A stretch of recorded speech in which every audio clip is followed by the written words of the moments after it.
Hindi pedagogy.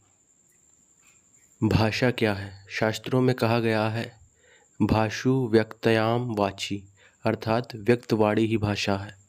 भाषा वह साधन है जिसके माध्यम से मनुष्य अपने विचार दूसरों तक भली भांति प्रकट कर सकता है और दूसरों के विचार स्पष्टता समझ सकता है।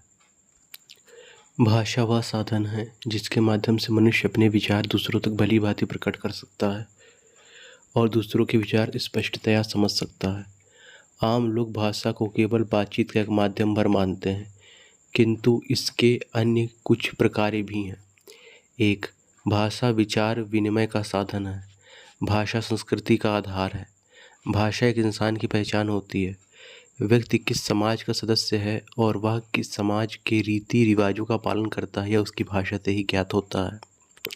लिपि भाषा का लिखित रूप है। भाषा वैज्ञानिक भाषा को एक शब्दकोश व एक व्याकरण का योग मानते हैं।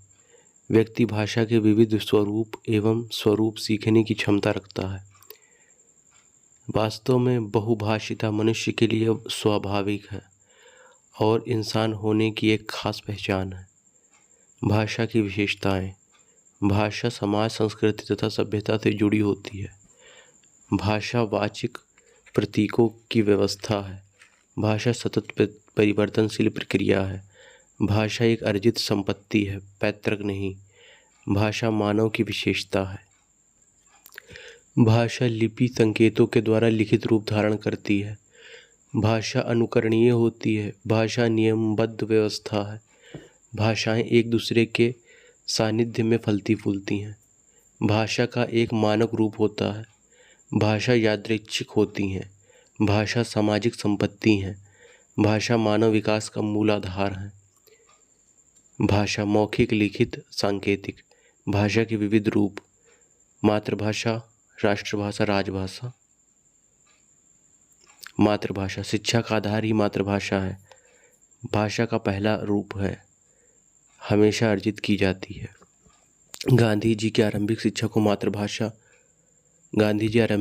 मातृभाषा में दिए जाने के पक्षधर थे। उनका मानना था कि व्यक्ति अपनी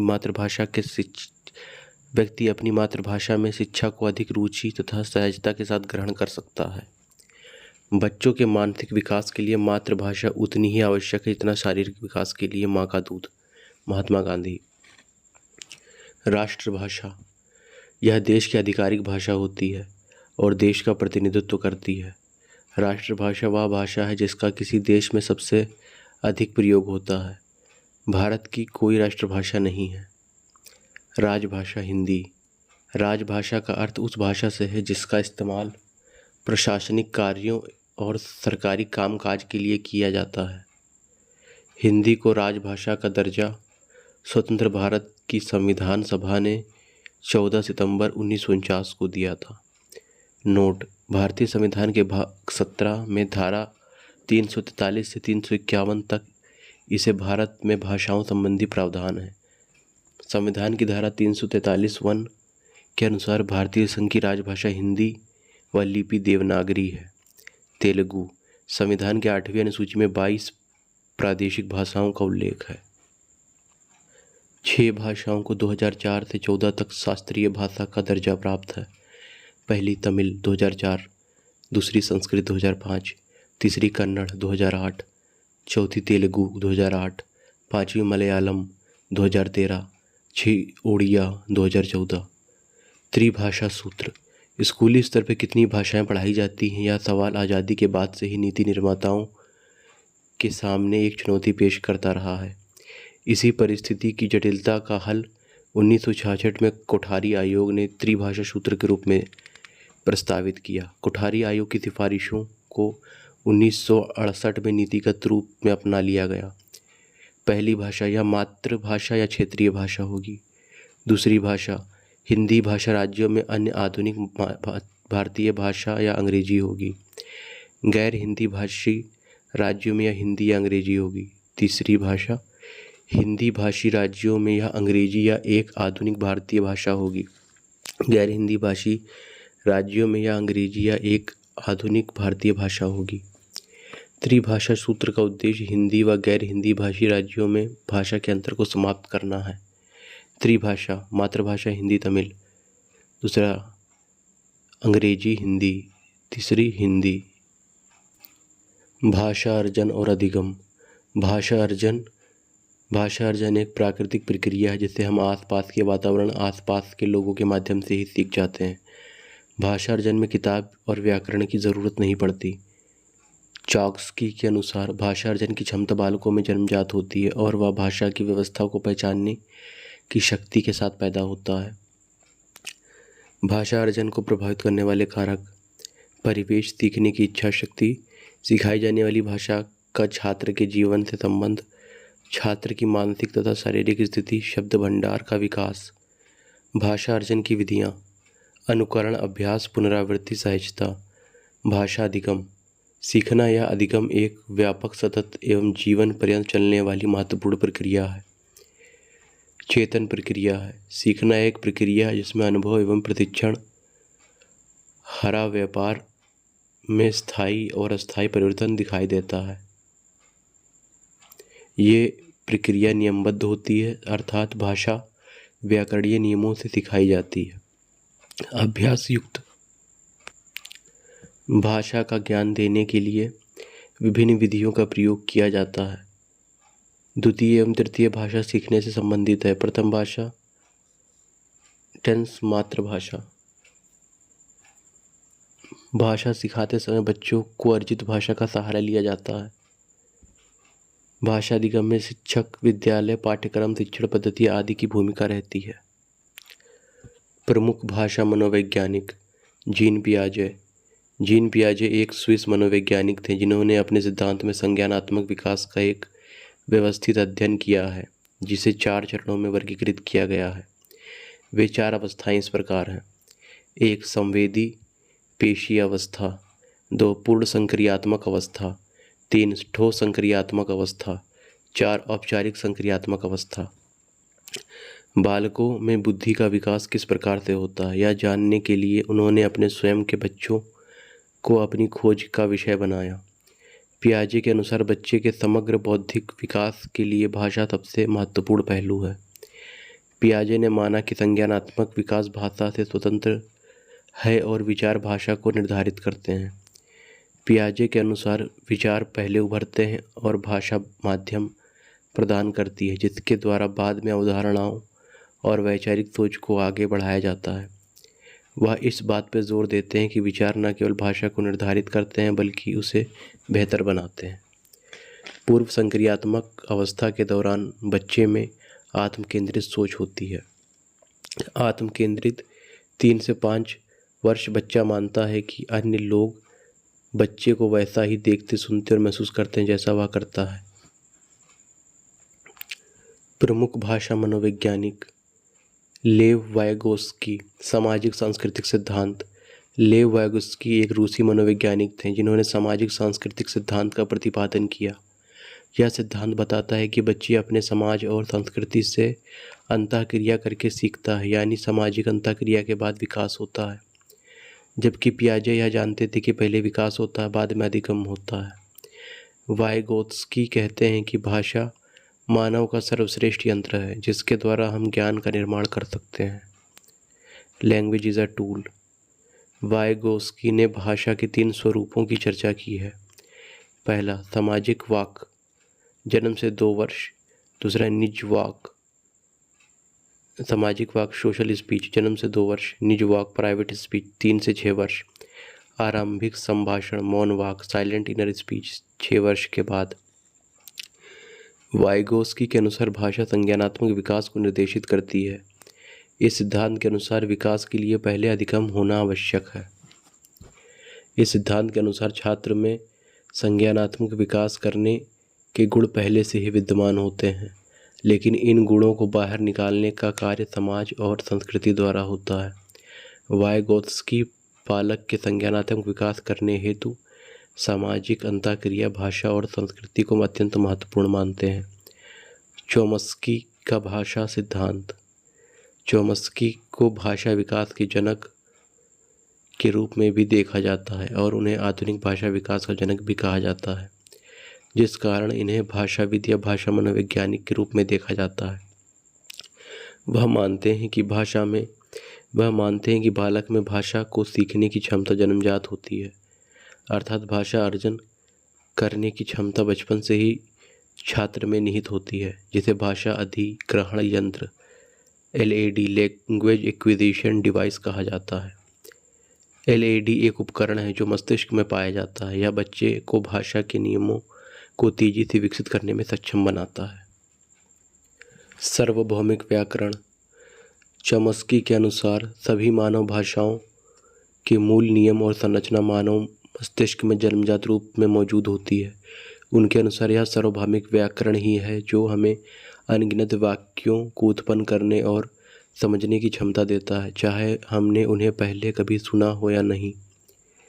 प्रमुख भाषा मनोवैज्ञानिक। थर्ड, स्टीफन क्रेसन भाषा विज्ञान के क्षेत्र में एक विशेषज्ञ हैं जो भाषा अधिग्रहण और विकास के सिद्धांतों में विशेषज्ञता रखता है। इन्होंने द्वितीय भाषा अधिग्रहण का सिद्धांत दिया था, SLA सेकेंड लैंग्वेज एक्विजिशन, जिसमें इन्होंने 5 प्रकार की परिकल्पनाएं दी। पहली, भाषा अर्जन अधिगम परिकल्पना। क्रेसन के अनुसार द्वितीय भाषा के विकास के लिए 2 मार्ग हैं, जिसमें पहला अर्जन एक्विजिशन, दूसरा अधिगम लर्निंग। भाषा अर्जन एक अवचेतन प्रक्रिया है। जब हम किन्हीं बिंदुओं पर बात कर रहे होते हैं तब यह बिना हमारे जागरूक हुए भी निरंतर कार्य करती रहती है। भाषा अधिगम शुद्धतया एक चेतन प्रक्रिया है। अधिगम औपचारिक होता है तथा ग्रामर से जुड़ा होता है। भाषा निरीक्षण परिकल्पना। भाषा को जब हम चेतनावस्था में सीखते हैं तब वह हमेशा निरीक्षक या संपादक के रूप में उपलब्ध रहती है। 3, प्राकृतिक क्रम परिकल्पना। यह सुझाव देता है कि बच्चे अपनी पहली भाषा एक पूर्वानुमानित क्रम से सीखते हैं। भाषा के किसी भी बिंदु को अपनी इच्छा तथा आवश्यकता अनुसार अर्जित किया जाता है। जैसे व्याकरण के अनेक नियमों में से कुछ नियम हम पहले सीख जाते हैं और कुछ देर से। चौथा, भाषाई निवेश परिकल्पना, इनपुट हाइपोथेसिस। यह 5 संकल्पनाओं में सबसे ज़्यादा महत्वपूर्ण है। इसे I+1 संकल्पना भी कहते हैं। इसे कंप्रेहेंसिबल इनपुट भी कहते हैं। यह सिर्फ अर्जन से ही संबंधित होता है। इसका तात्पर्य है कि भाषा की द्वितीय भाषा की वर्तमान स्तर से अगर उसे बोलने के लिए कोई मदद मिलती है तो वह उसकी द्वितीय भाषा के अर्जन के स्तर को एक लेवल ऊपर उठा देता है।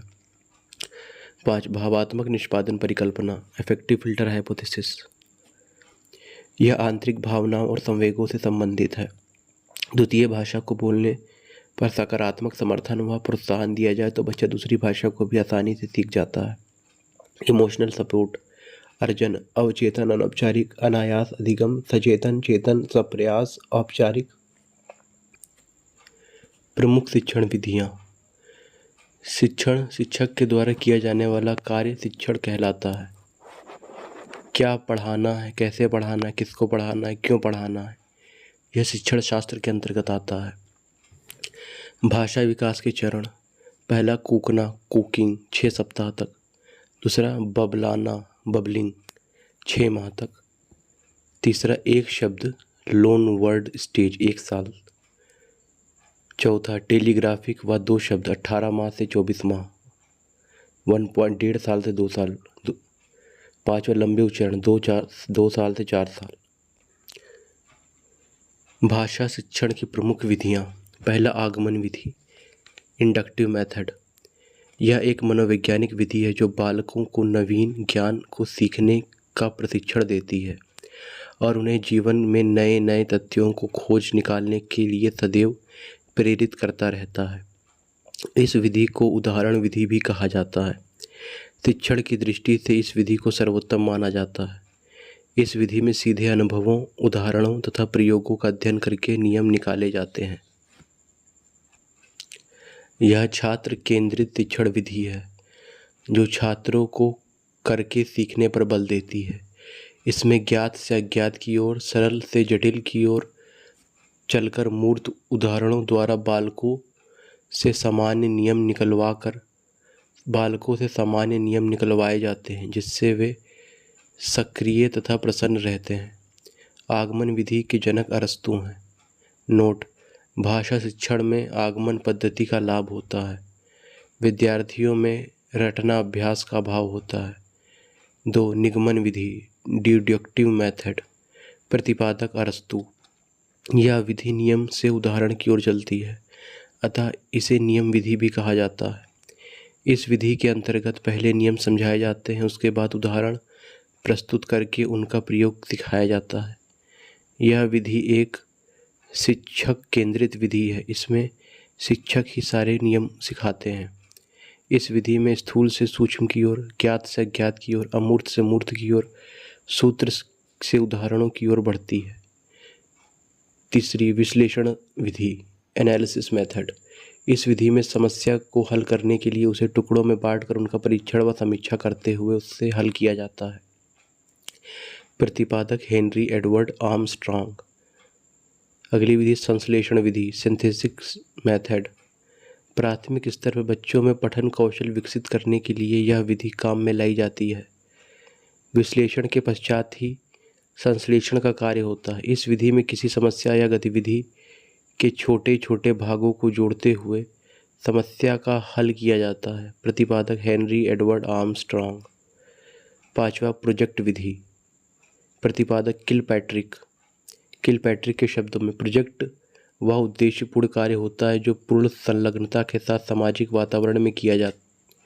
यह विधि अनुभव केंद्रित होती है। प्रोजेक्ट क्रिया सामाजिक वातावरण में की जाती है। इस विधि में छात्र जो कुछ भी सीखता है वह क्रियाशील होकर सीखता है तथा वह जो क्रिया सीखता है वे सामाजिक जीवन से संबंधित होती हैं। यह बालकों के सामाजिकरण पर विशेष बल देती हैं। यह शिक्षार्थी केंद्रित है। शिक्षार्थी समूह में रहकर कार्य करना सीखते हैं। इससे उनमें आत्मविश्वास भी पैदा होता है। प्रत्यक्ष विधि डायरेक्ट मेथड। इस विधि को प्राकृतिक विधि, निर्बाध विधि, सुगम विधि के नाम से भी जाना जाता है। इस विधि में बालक की मातृभाषा को बिना मध्यस्थ बनाए अन्य भाषाएं सिखाई जाती हैं। इस विधि में बालक को बिना व्याकरण के नियमों का ज्ञान कराए भाषा सिखाई जाती है। इसमें भाषा प्रयोग की प्रधानता रहती है। व्याकरण का ज्ञान अप्रत्यक्ष रूप से दिया जाता है। प्रत्यक्ष विधि में श्रव्य दृश्य सामग्री का प्रयोग किया जाता है। प्राथमिक कक्षाओं के लिए यह अत्यंत उपयोगी है। यह विधि मौखिक अभ्यास पर अधिक जोर देती है। अनुकरण विधि सिमुलेशन मेथड। अनुकरण विधि भाषा शिक्षण की ऐसी विधि है जिसके तहत शिक्षक द्वारा किसी शैक्षिक गतिविधि के उपरांत बच्चों द्वारा उन्हें दोहराया जाता है। इस विधि का प्रयोग उच्चारण, लेखन और रचना कौशल के विकास हेतु किया जाता है। इस विधि में बालक शिक्षक का अनुकरण नकल करके सीखता है। 8वीं व्याख्यान लेक्चर मेथड व्याख्यान विधि। यह शिक्षण की सबसे प्राचीन विधि मानी जाती है। व्याख्यान विधि में किसी तथ्य विषय की व्याख्या की जाती है। शिक्षक एक सक्रिय भागीदार है, छात्र निष्क्रिय श्रोता है, अतः यह एक शिक्षक केंद्रित विधि है।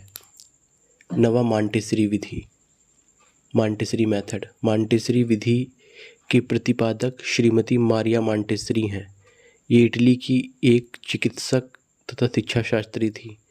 मॉन्टेसरी शिक्षण विधि को 3 भागों में विभाजित करके अध्ययन किया जाता है।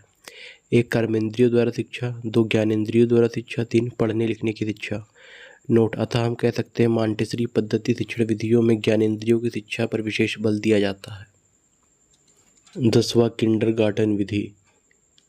फ्रेडरिक फ्रोबेल एक जर्मन शिक्षाविद थे जिन्हें सबसे पहले किंडरगार्टन सिस्टम के प्रवर्तक के रूप में जाना जाता है। जर्मन भाषा में किंडरगार्टन का शाब्दिक अर्थ है बच्चों का बगीचा। किंडरगार्टन की गतिविधियों को इस विचार के आधार पर तैयार किया गया था कि बच्चे खेल के माध्यम सबसे अच्छी तरह से सीख सकते हैं। छोटे बच्चों के शिक्षण के लिए यह एक मनोवैज्ञानिक प्रणाली है। पेडागॉजी प्रमुख शिक्षण सूत्र। शिक्षण सिद्धांत: 1 क्रियाशीलता का सिद्धांत, 2 रुचि का सिद्धांत, 3 अभिप्रेरणा का सिद्धांत, 4 जीवन से जोड़ने का सिद्धांत, 5 बाल केंद्रितता का सिद्धांत, 6 लोकतांत्रिक मूल्यों का सिद्धांत, 7 व्यक्तिगत भिन्नता का सिद्धांत। 1 शिक्षण के विभिन्न सूत्र। शिक्षण को प्रभावी बनाने की दृष्टि से जिन सूत्रों को ध्यान में रखा जाना चाहिए वही निम्न प्रकार हैं। पहला, ज्ञात से अज्ञात की ओर, सरल से कठिन की ओर, स्थूल से सूक्ष्म की ओर, पूर्ण से अंश की ओर, विशिष्ट से सामान्य की ओर, आगमन से निगमन की ओर, विश्लेषण से संश्लेषण की ओर। पहला, ज्ञात से अज्ञात की ओर। जिसे विद्यार्थी जानता है वह ज्ञात है, जिसे नहीं जानता वह अज्ञात है। अतः यह सूत्र बताता है कि छात्रों को उनके पूर्व ज्ञान के आधार पर नवीन ज्ञान प्रदान करना चाहिए। दूसरा, सरल से कठिन की ओर, फ्रॉम सिंपल टू डिफ़िकल्ट। इस सूत्र से आज यह आशय है कि छात्रों को पहले सरल व फिर कठिन बातों की जानकारी दी जानी चाहिए, जिससे वे पाठ में दिलचस्पी लेने लगते हैं। उदाहरणार्थ, हासिल के जोड़ व घटाना सिखाने से पहले बच्चों को गिनती व साधारण जोड़ घटाना सिखाना चाहिए। तीसरा, स्थूल से सूक्ष्म की ओर। बालक सीखने के क्रम में सर्वप्रथम मूर्त वस्तुओं को देखते हैं और क्रियाओं का अनुभव करते हैं। तत्पश्चात उस संबंध में शब्द तथा अन्य बातें भी सीखते हैं। प्रारंभ में बालक का इतना मानसिक विकास नहीं होता कि वे किसी वस्तु के सूक्ष्म तत्व को समझ सकें, लेकिन किसी वस्तु को देखकर, छूकर वे आसानी से उसके बारे में जान सकते हैं। अतः वस्तु को स्थूल से सूक्ष्म की तरफ ले जाना प्रभावी शिक्षण है। उदाहरणार्थ, गणित में जोड़ घटाना सिखाने के लिए गेंद, गोली, कंकड़ आदि का प्रयोग किया जा सकता है। चौथा, पूर्ण से अंश की ओर। बालक के सामने कोई वस्तु आने पर वह सर्वप्रथम पूर्ण वस्तु को ही देखता है, जानता है और समझता है, उसके विभिन्न अंशों को नहीं। जैसे बालक सर्वप्रथम किसी वृक्ष को उसके पूर्ण रूप में ही देखता है, उसके भागों के बारे में अलग अलग नहीं। शिक्षक को उसके इस पूर्व ज्ञान का लाभ उठाकर उसे वृक्ष के अंगों, जड़, तना, डाली, पत्ती, फल, फूल आदि के बारे में जानकारी देनी चाहिए। पांचवा, विशिष्ट से सामान्य की ओर, फ्रॉम स्पेसिफिक टू जनरल। शिक्षण को प्रभावी बनाने एवं अधिगम को जीवन से जोड़ने की दृष्टि से इस सूत्र को अत्यंत महत्वपूर्ण माना जाता है। जब शिक्षार्थियों को विभिन्न उदाहरणों के आधार पर सामान्यकरण करने की क्षमता विकसित करने की ओर अग्रसर किया जाता है तो वे शिक्षण अधिगम प्रक्रिया में सक्रिय होकर रुचि लेते हैं। वस्तुतः शिक्षण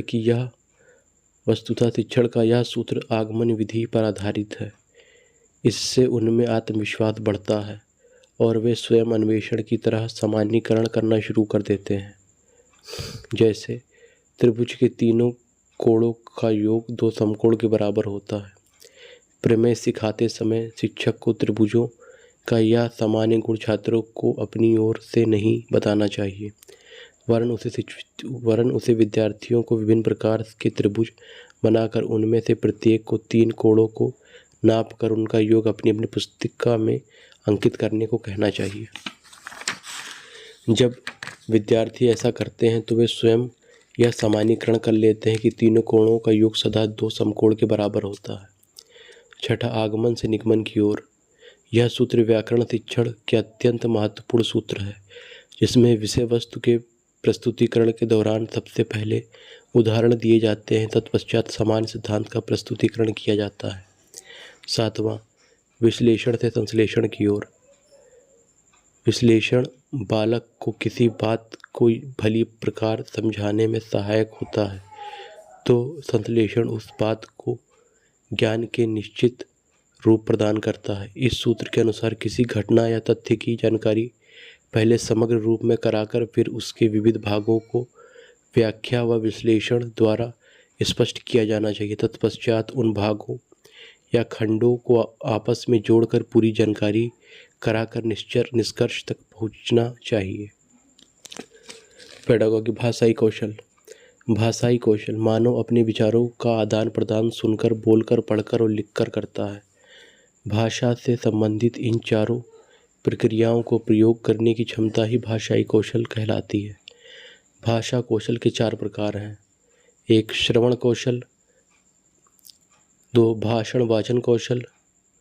3, पठन कौशल। 4, लेखन कौशल। भाषाई कौशल गद्यात्मक और अभिव्यक्त्यात्मक। श्रवण, पाठन, वाचन, लेखन। गद्यात्मक का है श्रवण पठन और अभिव्यक्त्यात्मक का है वचन लेखन। ये चारों कौशल एक दूसरे से अंतः संबंधित होते हैं तथा मानव में भाषाई विकास को विस्तार देते हैं। श्रवण कौशल सुनना। श्रवण केवल सुनना भर नहीं है, बल्कि उन ध्वनियों को सुनकर अर्थ निकालने, सुनी हुई बातों पर चिंतन मनन करने और अर्थ की प्रतिक्रिया देने से है। बालक के जन्म लेने के उपरांत उसकी प्रारंभिक शिक्षा उसकी श्रवण शक्तियों पर निर्भर करती है। यदि छात्र की श्रवण इंद्रियों में दोष है तो वह न भाषा सीख सकता है और न अपने मनोभावों को अभिव्यक्त कर सकता है, अतः उसका भाषा ज्ञान शून्य के बराबर ही रहेगा। बालक सुनकर ही अनुकरण द्वारा भाषा ज्ञान अर्जित करता है। श्रवण कौशल का महत्व। श्रवण कौशल ही अन्य भाषाई कौशल को विकसित करने का प्रमुख आधार बनता है। इससे ध्वनियों के सूक्ष्म अंतर को पहचानने की क्षमता विकसित होती है। इसे अध्ययन की आधारशिला भी कहा जाता है। इससे वाचन कौशल का विकास होता है। इससे लेखन कौशल का विकास में भी सहायता मिलती है। श्रवण कौशल के उद्देश्य: सुनकर अर्थ ग्रहण करने की योग्यता का विकास करना, छात्रों में भाषा व साहित्य के प्रति रुचि उत्पन्न करना, छात्रों को साहित्यिक गतिविधियों में भाग लेने व सुनने के लिए प्रेरित करना, श्रुत सामग्री का सारांश ग्रहण करने की योग्यता विकसित करना, धैर्यपूर्वक सुनना, सुनने के शिष्टाचार का पालन करना, भावों विचारों को ढंग से समझने की शक्ति का विकास करना। श्रवण कौशल को विकसित करने की शिक्षण विधियों: एक, कहानी सुनाना। कहानी के द्वारा बच्चों का ध्यान सुनने की तरफ आकर्षित किया जा सकता है। एक, प्रश्नोत्तर विधि, भाषण विधि, कविता सुनाना, सस्वर वाचन, श्रुतलेख, वाद विवाद। वाचन कौशल। वाचन का अर्थ है मौखिक अभिव्यक्ति। अपने भावों और विचारों को मौखिक भाषा के द्वारा बोलकर अभिव्यक्त करना ही वाचन कौशल है। जब एक छात्र सस्वर एवं धारा प्रवाह रूप में बोलते हुए अपने विचारों को प्रस्तुत करता है तो यह माना जाता है कि उसमें वाचन कौशल की योग्यता है। वाचन कौशल की आवश्यकता व उद्देश्य: स्पष्ट प्रवाहपूर्ण अभिव्यक्ति, अपनी बात को आत्मविश्वास से कहना, विचारों में सुसंगत क्रमबद्धता का विकास, आंखों देखी सुनी घटनाओं किस्सों को अपने शब्दों में प्रभावी ढंग से अभिव्यक्त करना, पढ़ी गई सामग्री को सार रूप में व्यक्त करने की कुशलता, परिचित अपरिचित परिस्थितियों संदर्भों में स्पष्ट एवं प्रभावी रूप से अपनी बात कहना, विभिन्न पाठ चर्चा सहगामी क्रियाकलापों में अंत्याक्षरी वाद विवाद भाषण कविता पाठ कहानी कथन समाचार वाचन आदि में सक्रिय भागीदारी, शब्दों वाक्यों का उचित चयन करते हुए अपनी बात कहने की कुशलता। वाचन कौशल की शिक्षण विधियाँ: सस्वर वाचन, कविता पाठ, कहानी कथन, प्रश्नोत्तर, वाद विवाद, भाषण, नाटक, प्रवचन, चित्र वर्णन। पठन कौशल रीडिंग, यह भाषा शिक्षण का तृतीय कौशल है। लिखित रूप में विद्यमान अंश को पढ़कर उसके भाव को ग्रहण करना पठन कौशल कहलाता है। पढ़ने के लिए लिपि ज्ञान पर्याप्त योग्यता नहीं समझ जरूरी है। पठन मुख्यतः दो प्रकार का होता है: बोलकर पढ़ना सस्वर पाठन, मन में पढ़ना मौन पठन। पठन के प्रकार: सस्वर वाचन, मौन वाचन। सस्वर वाचन दो प्रकार के होते हैं: व्यक्तिक वाचन, सामूहिक वाचन। व्यक्तिक वाचन भी दो प्रकार के होते हैं: आदर्श वाचन, अनुकरण वाचन। मौन वाचन दो प्रकार के होते हैं: गंभीर पठन और द्रुत पठन। पठन कौशल के उद्देश्य: अर्थ समझते हुए पढ़ने के योग्य बनाना, लिखे हुए के अर्थ को समझकर अपनी समझ विकसित करना, आत्मविश्वास जागृत करना, बच्चों में स्वाध्याय की आदत विकसित करना, शुद्ध उच्चारण की दीक्षा देना, लिपि के प्रतीकों का ज्ञान कराना, शीघ्र वाचन कला में प्रवीणता, साहित्य के प्रति रुचि और जिज्ञासा का उदय, यति गति ताल लय आरोह अवरोह बलाघात आदि का ज्ञान कराना। पठन कौशल की विधियाँ: एक, वर्ण विधि, शब्द विधि, वाक्य विधि, कविता विधि, अनुकरण विधि, ध्वनि साम्य विधि। लेखन कौशल: भावों एवं विचारों की अभिव्यक्ति जब लिखित रूप में होती है तो इसे लेखन कौशल कहते हैं। यह भाषण शिक्षण का चतुर्थ कौशल है। लेखन भाषा को मूर्त रूप प्रदान करता है। भाषा के स्वरूप को स्थायित्व प्रदान किया जाता है। लेखन के प्रकार: 1 सुलेख, 2 अनुलेख, 3 श्रुतलेख, 4 प्रतिलेख। लेखन का महत्व व उद्देश्य: लिखित अभिव्यक्ति के बिना भाषा पर पूर्ण अधिकार प्राप्त नहीं हो सकता। दैनिक हिसाब किताब के लिए लिखित भाषा का आवश्यक है। लिखित भाषा से साहित्य निर्माण संभव हो पाता है। लिपिबद्ध भाषा विचारों को स्थायित्व प्रदान करती है तथा सुरक्षित रखने में सहायक है।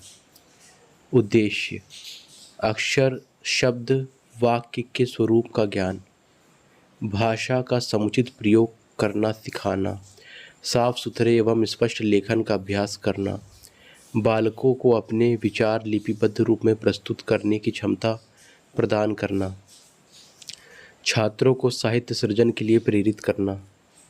लेखन कौशल की विधियाँ: श्रुतलेख विधि, जैकटाट विधि, दृष्टि लेखन विधि, मॉन्टेसरी विधि, रूपरेखानुकरण विधि, पेस्टोलॉजी की रचना विधि।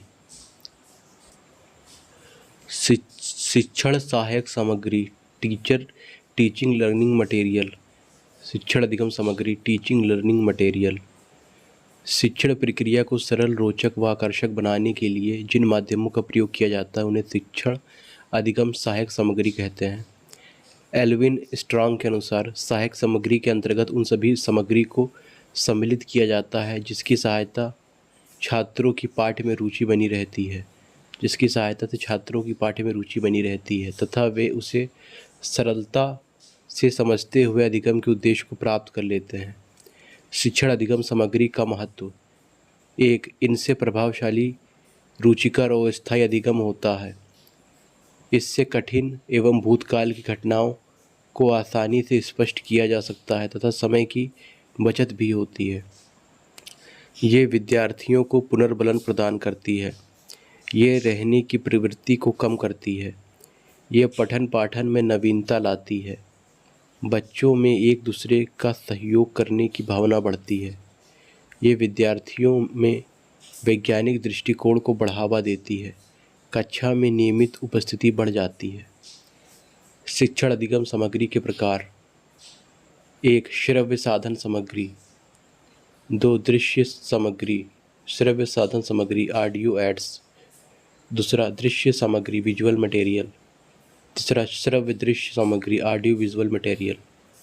पहला, श्रव्य सामग्री, ऑडियो एड्स। इस प्रकार की सामग्री में बच्चे सुनकर ज्ञान को अर्जित कर सकते हैं, जैसे कि radio, tape recorder, gramophone, telephone की बातचीत आदि। 2. दृश्य सामग्री, विजुअल एड्स। इस प्रकार की सामग्री से बच्चे देखकर ज्ञान को अर्जित करते हैं, जैसे एक मुद्रित ब्रैकेट शाब्दिक। इसमें मुख्यतः पाठ्य सामग्री आती है। 2. समाचार पत्र, पत्रिकाएं, श्यामपट्ट, बुलेटिन बोर्ड, मानचित्र, ग्लोब चित्र, रेखा चित्र, कार्टून, मॉडल, पोस्टर आदि।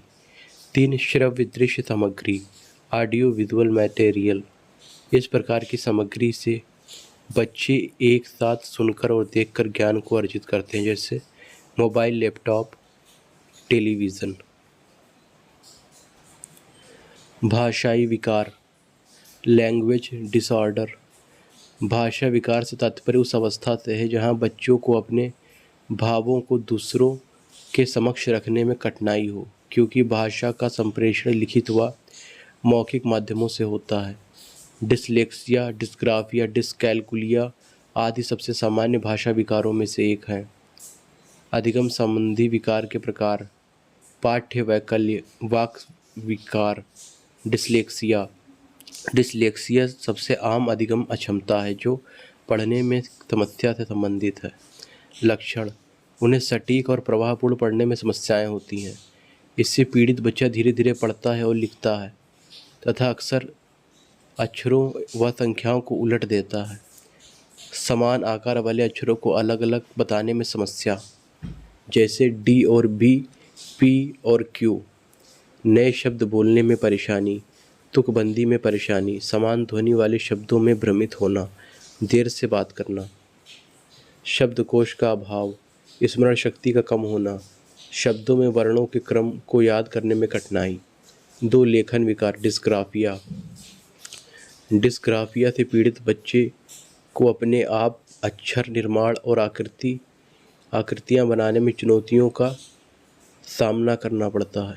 लक्षण, अक्षर बनाने में कठिनाइयाँ, अक्षर और शब्दों के बीच अंतर रखने में कठिनाइयाँ, लिखते समय हाथ में परेशानी या थकान की शिकायत, बड़े और छोटे अक्षरों का उचित रूप से में उपयोग करने में कठिनाई, अपठित हस्तलेख, लिखते समय स्वयं से बातें करना। 3 संप्रेषण विकार, अपेसिया। अपेसिया एक दिमागी विकार है या एक भाषा का विकार कहा जा सकता है जो व्यक्ति के कम्युनिकेशन को प्रभावित करने में काम करता है। अफेजिया होने का मुख्य कारण है दिमाग के उस हिस्से का प्रभावित होना जो भाषा को नियंत्रित करता, जो निम्न कारणों से हो सकता है। 1 दिमागी चोट या इंजरी जैसे स्ट्रोक, जो रक्त के थक्के जमने, ब्लड लीकेज या नस के फटने की वजह से दिमाग में ब्लड फ्लो बाधित हो जाता है। 2 ब्रेन ट्यूमर। 3 सिर में गोली लगना। लक्षण, इसमें व्यक्ति को पता होता है कि वह क्या बोलना चाहता है, लेकिन वह अपनी बात ठीक से बोल नहीं पाता और ना ही लिख पाता है। उन वाक्यों का इस्तेमाल करना जो सामने वाला समझ ना पाए। उल्टा सीधा बोलना, वाक्य में शब्दों का गलत ऑर्डर, मस्तिष्क में चोट लगने पर उन भागों को नुकसान पहुंचता है जो संप्रेषण कौशल को संभव बनाते हैं। अप्रेक्सिया, चेष्टा क्षमता, एक मोटर विकार जो ध्वनियों का उत्पादन करने के लिए जीभ और होठों के समन्वय को प्रभावित करता है।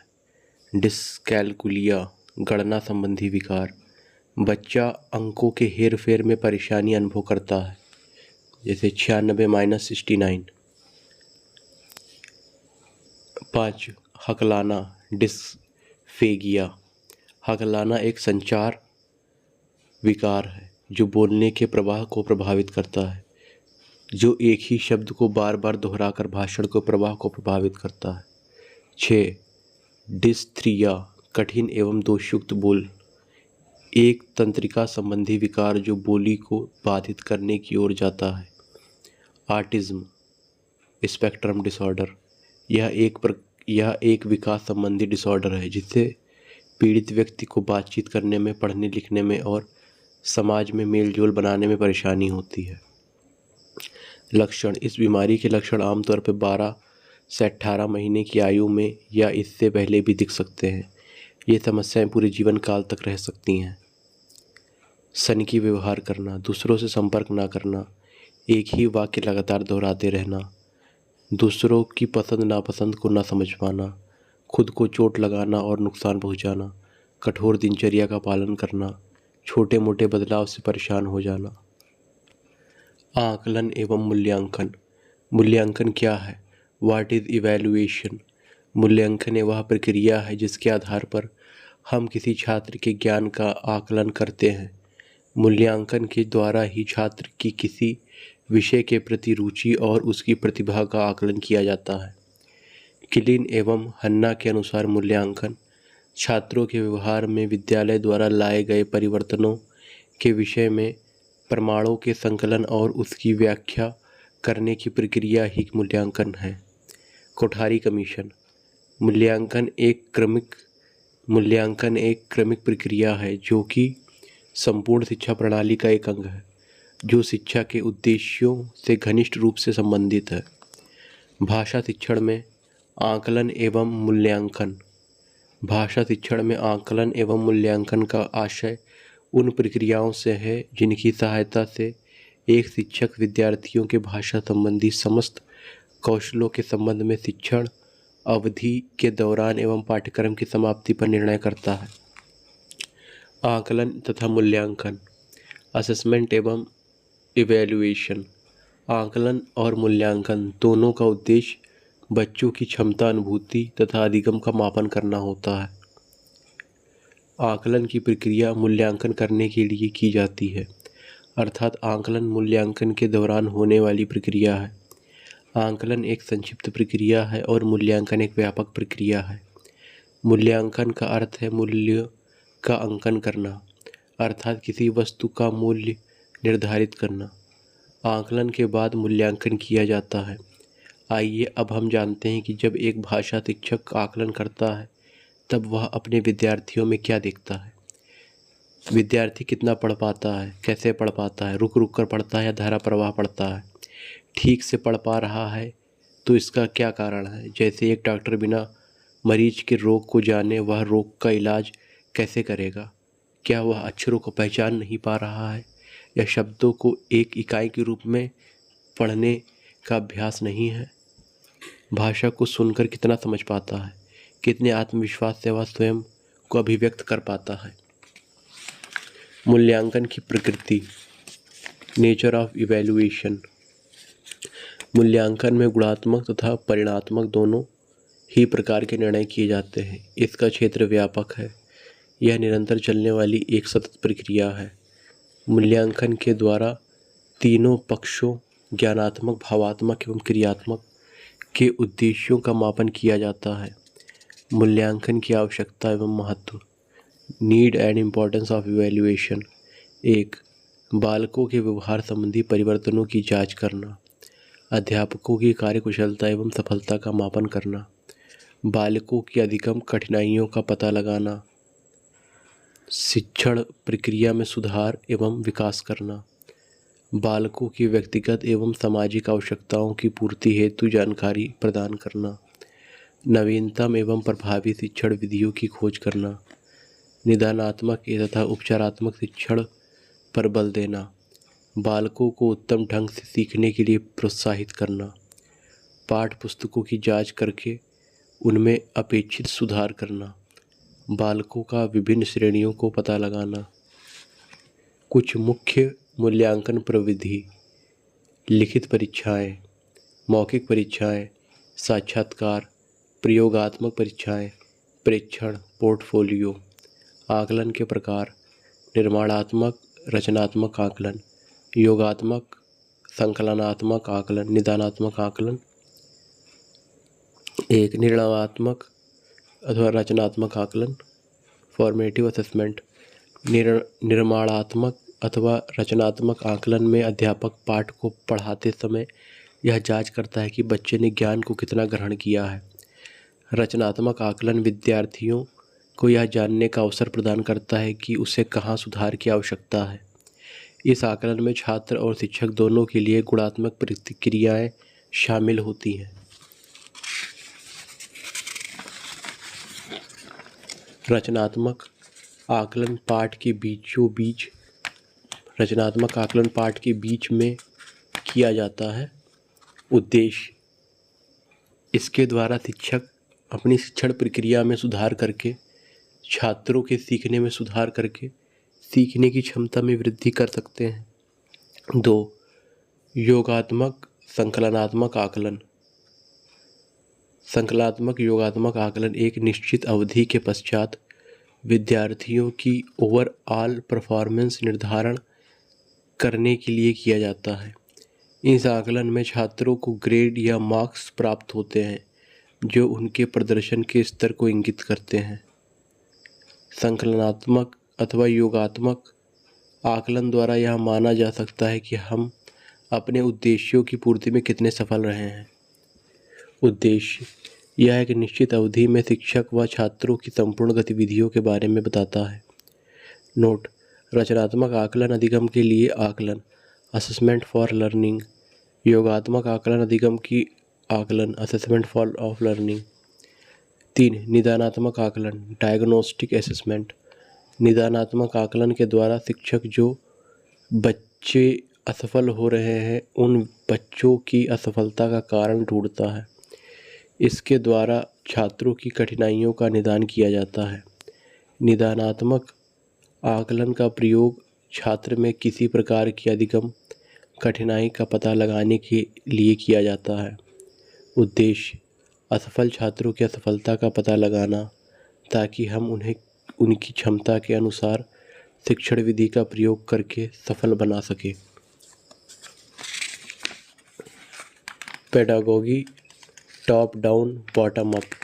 बिक्स काल्प श्रवण प्रक्रिया, जिसमें ऊपर से नीचे की ओर प्रवृत्ति समाविष्ट होती है, अर्थात जटिल से सरल की ओर प्रक्रिया का अनुसरण किया जाता है। इसके नियमों में सर्वप्रथम वाक्य, फिर पद, उसके बाद पदांश और अंत में वर्ण आते हैं। शिक्षार्थी जो कुछ सुनता है उसके अर्थ को समझने के लिए पृष्ठभूमि या पिछले ज्ञान का उपयोग करता है, भाषा को समग्र रूप में देखता है, अर्थ पर ध्यान केंद्रित करना, इसमें मुख्य बिंदु विचार, अनुमान लगाना, निष्कर्ष निकालना तथा सारांश सार लिखना सम्मिलित है। एक्स्ट्रापोलेटिव प्रश्न अधोमुखी से आते हैं। अमूर्त अवधारणा कल्पना से शुरू करेंगे और अपने छात्रों को बाद में विवरण भरने को कहेंगे। अनुमान, तर्क, कल्पना, फीडबैक, अर्थ निर्माण, विवरण भरना। ऊर्ध्वमुखी श्रवण प्रक्रिया बॉटम अप अप्रोच। यह प्रक्रिया नीचे से ऊपर की ओर जाती है तथा सरल से जटिल की ओर प्रक्रिया का अनुसरण करती है। इसके नियमों में सर्वप्रथम वर्ण से पद शब्द का निर्माण होता है, उन पदों से पदांशों का निर्माण होता है, फिर अंत में अनेक वर्णों, शब्दों एवं वाक्यों को मिलाकर वाक्यों का निर्माण किया जाता है। यह प्रक्रिया एक हिस्से से दूसरे हिस्से तक जाती है। इसमें हर शब्द को महत्व दिया जाता है। सकारात्मक तथा नकारात्मक कथनों को पहचानना ऊर्ध्वमुखी श्रवण गतिविधियों से संबंधित है। उदाहरण श्रुतलेखन, डिक्टेशन, बहुविकल्पीय प्रश्न, क्लोज टेस्ट आदि। बिक्स और काल्प्स भाषा दक्षता के दो प्रमुख पहलू हैं जिन्हें दूसरी भाषा सीखने वालों को हासिल करना चाहिए। जिम कमिंस ने इन्हें बेसिक इंटरपर्सनल कम्युनिकेटिव स्किल्स, बिक्स या संवादात्मक दक्षता, अंतःवैयक्तिक संप्रेषण कौशल और कॉग्निटिव एडवांस लैंग्वेज प्रोफिशिएंसी, काल्प्स या अकादमिक दक्षता, ज्ञानात्मक शैक्षणिक भाषा निपुणता के रूप में पहचाना जाता है। 1. आधारभूत अंतःवैयक्तिक संप्रेषण कौशल है। बिक्स दैनिक वार्तालाप की भाषा को कहा जाता है। जैसे कि नाम से ही प्रतीत होता है, आधारभूत अर्थात दैनिक दिनचर्या के वार्तालाप हेतु बोलचाल की योग्यता। उदाहरणार्थ, खेल के मैदान में, फ़ोन पर या अन्य लोगों के साथ सामाजिक रूप से बातचीत करने के लिए इस्तेमाल की जाने वाली भाषा BICS बिक्स का हिस्सा है। BICS बिक्स को विकसित करने में शिक्षार्थी को 6 महीने से लेकर 2 साल तक का समय लगता है। 2. ज्ञानात्मक शैक्षणिक भाषा निपुणता CALP काल्प अकादमिक भाषा दक्षता, कक्षा में उपयोग की जाने वाली ज्ञानात्मक शैक्षणिक भाषा निपुणता CALP अकादमिक भाषा दक्षता, कक्षा में उपयोग की जाने वाली शिक्षार्थियों को शैक्षिक योग्यता विकसित करते समय तुलना, वर्गीकरण, संश्लेषण, मूल्यांकन और अनुमान जैसे कौशल विकसित करने की आवश्यकता होती है। CALP को विकसित करने में शिक्षार्थियों को कम से कम 5 वर्ष का समय लगता है। कक्षा में सामग्री पर चर्चा करना, अमूर्त अवधारणाओं से संबंधित CALP औपचारिक शैक्षणिक शिक्षा को संदर्भित करती है। Pedagogy last class last dose. Code अंतरण, कोड व्यय, कोड स्विचिंग। एक भाषा में बोलते बोलते दूसरी भाषा का इस्तेमाल करना कोड स्विचिंग कहलाता है। एक भाषा से दूसरी भाषा में स्थानांतरण, जैसे काम हो गया है, now you can go. Code मिश्रण, कोड मिक्सिंग, हम बोलते समय कई बार एक ही वाक्य में 2 भाषाओं कोड को इस्तेमाल करते हैं, यह कोड मिक्सिंग कहलाता है। सामान्यतः लोग कोई बात कहते हुए एक भाषा के वाक्य में दूसरी भाषा के शब्दों का प्रयोग करते हैं, जैसे मैं संडे को बाजार जाऊंगा। नोट: कोड स्विचिंग और कोड मिक्सिंग प्रायः दो भाषा बोलने वाले बालकों छात्रों में देखा जाता है। कोड मिश्रण और कोड परिवर्तन में अंतर। कोड मिक्सिंग: एक, कोड मिश्रण में एक भाषा की इकाइयों के स्थान पर दूसरी भाषा की इकाइयों का प्रयोग होता है। दो, कोड मिश्रण में भाषा का कोड नहीं बदलता, कुछ इकाइयाँ बदलती हैं। कोड मिश्रण में भाषा की व्याकरणिक व्यवस्थाएं नहीं बदलती। कोड मिक्सिंग एक भाषा के भीतर दो भाषाओं का मिश्रण है। कोड स्विचिंग: कोड अंतरण में एक भाषा के कोड से दूसरी भाषा के कोड में अंतरण, अर्थात वक्ता एक भाषा में बोलते बोलते दूसरी भाषा के कोड में बोलने लगता है। दो, कोड परिवर्तन में पूरा कोड बदल जाता है। तीन, कोड परिवर्तन में सम्मिलित भाषाएं अपनी अपनी व्याकरणिक व्यवस्थाओं के अनुसार होती हैं। चार, कोड स्विचिंग: वाक्यों के बीच भाषा बदलना है। स्वनिम फिनोम: किसी भाषा या बोली में स्वनिम उच्चारित ध्वनि की सबसे छोटी सार्थक अर्थभेदक इकाई है। स्वनिम के लिए ध्वनिग्राम, स्वनग्राम आदि शब्द भी प्रयुक्त होते हैं। बोली जाने वाली भाषा की सबसे छोटी इकाई ध्वनि की सबसे छोटी सार्थक इकाई का, चा, पा, आ, ई। वर्तमान में ध्वनि के लिए स्वन का प्रयोग होने लगा है। स्वन इक्वल्स टू ध्वनि उत्पन्न करना। ब्लूमफील्ड: ध्वनि तत्वों की न्यूनतम इकाई को स्वनिंग कहा गया है, अतः कह सकते हैं कि भाषा में ध्वनि की सूक्ष्मतम अर्थवान इकाई स्वनिंग है। रूपिंग: रूपिंग एक ऐसी इकाई है जो वाक्य रचना और अर्थ अभिव्यक्ति में सहायता करती है। इसे रूपग्राम अथवा पदग्राम भी कहते हैं। Doctor O.P. भारद्वाज: भाषिक विचारों में लघुत्तम अर्थवान तत्व रूपिम है। डॉक्टर भोलानाथ तिवारी: भाषा या वाक्य की लघुत्तम सार्थक इकाई को रूपग्राम या रूपिम कहते हैं। R.H. रोलिंग: न्यूनतम व्याकरणिक इकाइयों को रूपिम कहा जाता है, जैसे लिंग, वचन, कारक, विभक्ति आदि।